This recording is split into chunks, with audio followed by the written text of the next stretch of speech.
Hi Papercrafters! Welcome to another Design with Jo video. I'm Joanne Rogers, a Stampin' Up! Demonstrator in Central Alberta, Canada, and I've been designing with you in mind since 1999. Today I want to share a super quick card from my Keep It Simple Sunday series. It's one that I took just a step up using my Stampin' Blends. Stampin' Blends are Stampin' Up's alcohol markers. They're perfect for beginners, they're not too costly, and they're really easy to use. They come in 12 colors, plus ivory, bronze, and the color lifter, which is a really cool tool.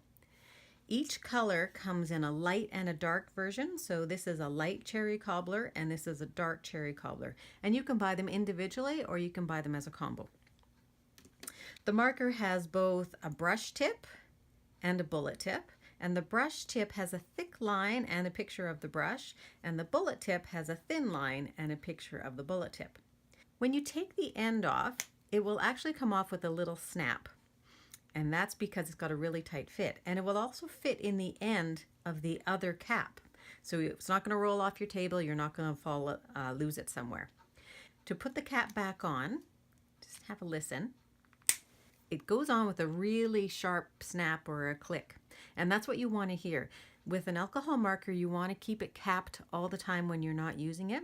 Alcohol will evaporate very quickly and you want to always use them when they're really moist. So make sure that you just keep that lid on when it's not in use and that you hear that snap when you put them back. So when you're working with the blends, you want to work either from light to dark or dark to light. It really doesn't matter. I like to work from light to dark. This isn't a really big area, so I don't necessarily need to use the brush tip, but I am going to just so I can show you how quickly it goes down. So I'm going to take my lid off and I'm going to put it on the end. And I'm just going to color, and it will look like it's staining the paper. And that's okay. I'm going to color over everywhere. And one thing about the markers is that it doesn't matter if you color in lines. You know how sometimes when you use your regular Stampin' Write markers and if you color with them, you get those brush lines? You're not going to get here because we're going to blend anything out. So I've got laid down one color. So I have some liquid on there, some moisture on there. Now I'm going to use my darker crumb cake and I'm just going to go around the outside edge. So it's just got a little bit of color, darkness to it. And I'm just going to create some shadow on the edge here and a little bit in his ears. Not a lot. And I'm just creating a line there because now I'm going to go back to my lighter color again and I'm going to go in a swirl pattern and I'm going to pull that color out into the general area. So you can see where I'm coloring. And eventually that alcohol is going to blend out so that I'm not going to have any hard lines. You may need to go over it a couple times. One of the things I did find is that because I'm using a really light touch here, I didn't pill the paper. And because there's no water involved, it's actually alcohol which evaporates fairly quickly. I did not pill my paper when I've been playing with this. One thing to note is that this will go through your paper onto the back. So you want to always be working just with a cover sheet underneath you or even a couple layers. So I could go back in and put in a little bit darker. This will dry, so it does look like it's created an image right now where there is a very definite line, but that will actually dissipate. I'm going to go in just with a little bit of bronze, just for a little bit more definition around the outside edge.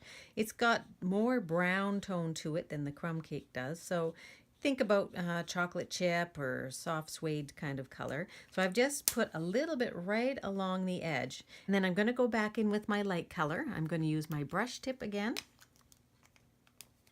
So they do have a really tight fit. So know that it's going to sometimes take you a little bit to get that lid pulled off. But that is to actually keep that color nice and wet in there. And that alcohol not from drying out. For his cheeks, I'm going to go in with a little bit of the dark pink pirouette. On the other ones that I've done, I went in with a CALYPSO coral, the light CALYPSO coral. But I'm going to go maybe for a little lighter look here. And I'm going to put in a little circle of color. And then I'm going to blend that out as well. So I'm going to go back to my light, get the lid off, and blend that out and around. So it'll create a pretty seamless kind of color blending, which is exactly what we want. I'm going to use my dark cherry cobbler and just go in and give his nose a little bit of red. Oh, and I forgot to do his ears, so I'm going to go back in with my, because this is a much smaller area, I'm using the bullet tip here. I'm going to go back in and just color those up. And I don't necessarily want those to blend out, but you can probably see how the pink is just very, very slightly there. Now this will dry so that we won't be able to see where those darker marks are. While we're waiting for it to dry, I'll go ahead and finish off his antlers.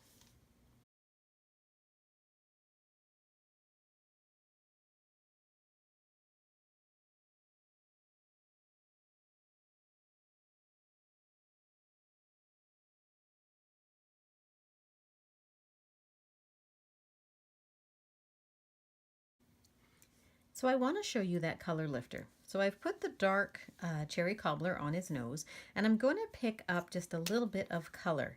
And so one of the nice things about this color lifter is you can use the bullet tip for detailed areas or just a small area like I'm doing. And you just lightly color over top, and it will, in fact, you can't even see that. Let me use the brush end so you can see a little bit better.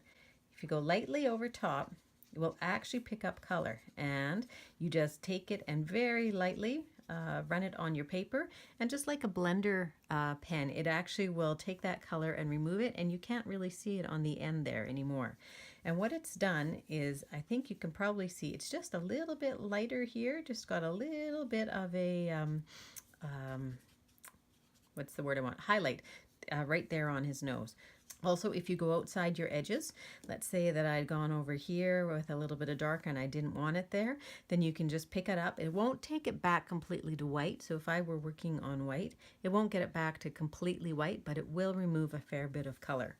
So here's Rudolph, and here's another one that I've done that's had a little bit more time to dry, and I did a little bit more shading on him, and I also used CALYPSO coral on his cheeks instead of the pink pirouette. So this one's got a little bit more gentler tone to him. This one's a little bit darker. So you can create, using the exact same colors, except for the cheeks, a little bit different look.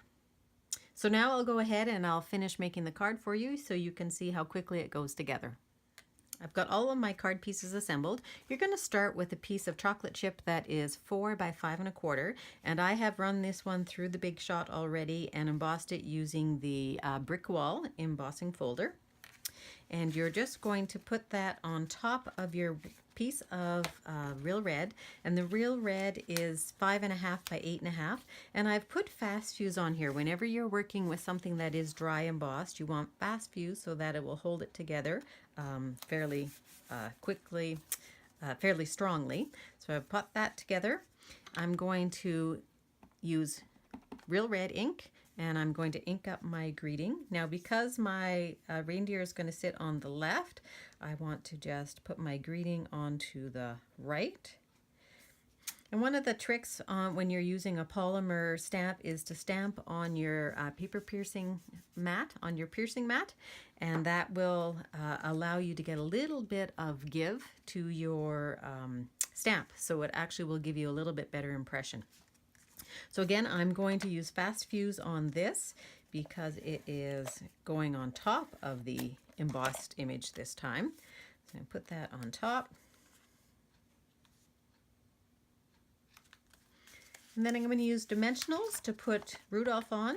So on the back, I've got a large dimensional here and here. And then I'm going to put 2 of our mini dimensionals on top so that his antlers don't flop around. And that's one of the great things about having the 2 sizes of dimensionals now, is one will fit into a much smaller space. So you can put them on an angle, which I think I'm going to do for this one. And there you've got your card. I hope you enjoyed this project. If you do, please like it below and consider subscribing to my YouTube channel for more great ideas. And if you live in Canada and don't have a Stampin' Up! Demo, I'd love to be your gal. Also, check out my blog. I post regularly, and I hope that you join in. Thanks. See you soon.